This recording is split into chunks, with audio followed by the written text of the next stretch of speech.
رات کی تاریکی کے بعد صبح کی روشن کرنیں اس بات کی علامت ہے کہ کوئی دکھ، پریشانی اور آزمائش ہمیشہ کے لیے نہیں ہے۔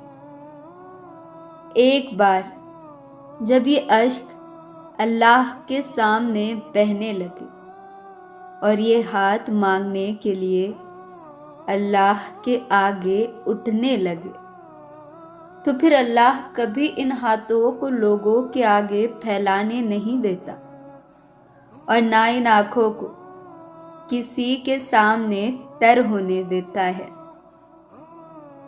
کیوں فکر کرتے ہو؟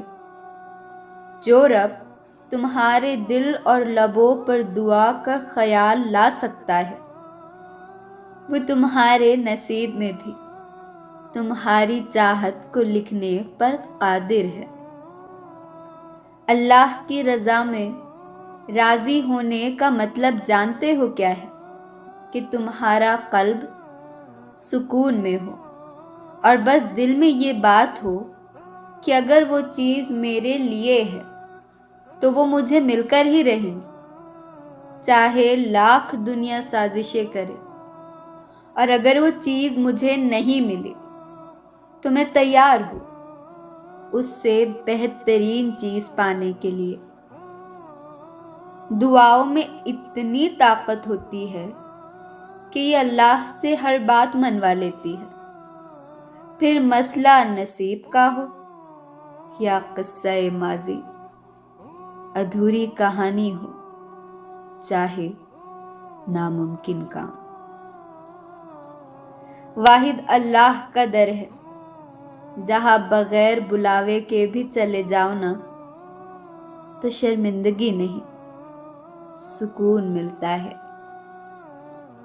اگر اللہ تمہیں وہاں تک نہیں لے کر گیا جہاں تک تم جانا چاہتے تھے تو یقین کرو بہتر ہوں گی وہ جگہ جہاں وہ تمہیں اپنی مرضی سے لے کر جائیں گا۔ اللہ کی سب سے پیاری بات یہ ہے کہ وہ سب کا ہے۔ وہ اس کا بھی ہے جو نماز پڑھتا ہے، وہ اس کا بھی ہے جو نماز نہیں پڑھتا، وہ اس کا بھی ہے جو پردہ کرتا ہے، وہ اس کا بھی ہے جو پردہ نہیں کرتا، وہ اس کا بھی ہے جو شراب پیتا ہے، وہ اس کا بھی ہے جو نہیں پیتا۔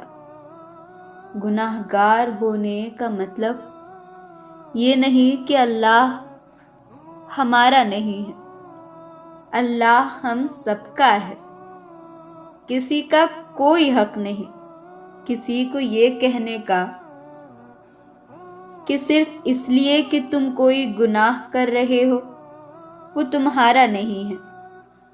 اللہ تعالیٰ نے واپسی کا دروازہ تب تک کھلا رکھا ہے ہمارے لیے جب تک آخری سانس ہے، تو اگر وہ ہمارا نہیں ہوتا تو ہمیں واپس بلانے کے لیے آخری سانس تک کی مہلت کیوں دیتا؟ وہ سب کا ہے اور کوئی یہ چیز ہم میں سے کسی سے چھین نہیں سکتا، نہ آپ سے نہ مجھ سے۔ اللہ میرا ہے۔ رسول اللہ صلی اللہ علیہ وسلم نے فرمایا، دعا کے سوا کوئی چیز تقدیر کو نہیں ٹالتی اور نیکی کے سوا عمر میں اضافہ نہیں کرتی ہے۔ مطمئن ہو جاؤ کیونکہ اب تمہیں تمہارے صبر کا انعام بہت جلد ملنے ہی والا ہے۔ تمہارے یہ آنسو جو ہے اب خوشیوں میں تبدیل ہونے والے ہیں اور فیکون سے تمہارے لیے عرش سے معجزے اترنے والے ہیں۔ اور پھر ایسا وقت آتا ہے جب دل کی ساری خواہشات ختم ہو جاتی ہے اور دل چاہتا ہے وہی ہو جو اللہ چاہتا ہے۔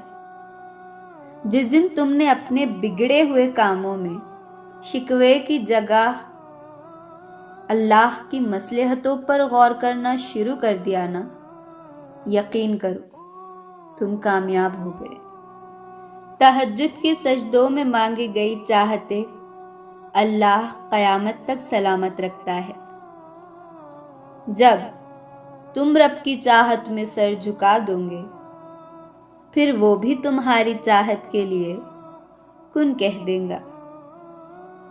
اللہ پر ایمان مضبوط رکھو، وہ جن کے ایمان مضبوط ہوتے ہیں انہی کے لیے معجزے ہوتے ہیں۔ دعا تو ایک سفر ہوتی ہے، ناممکن سے ممکن کا۔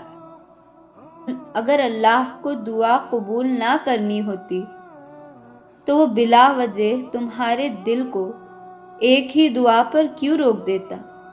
اگر قبول نہ ہونی ہوتی تو اللہ تمہارا دل بھی تو بدل سکتا تھا نا۔ اللہ تمہارا دل نہیں موڑ رہا کیونکہ وہ تمہارا نصیب موڑ چکا ہے۔ جن دعاؤں پہ تم وسوسوں میں پڑ گئے ہو، اللہ تو وہ دعائیں پہلے سے ہی قبول کر چکا ہے۔ بس ایک التجا اور، پھر وہ حکم کن فرمائے گا اور کوئی بھی اس کا حکم نہیں ٹال پائے گا۔ اے مشرق و مغرب کے مالک، اے یعقوب و یوسف کے مالک، اے ابراہیم و موسیٰ کے مالک، میری دعاؤں کو قبول کر دے۔ جب کہہ دیں گا اللہ کن تمہاری دعاؤں پر، تو تم معجزوں کو حقیقت پاؤ گے۔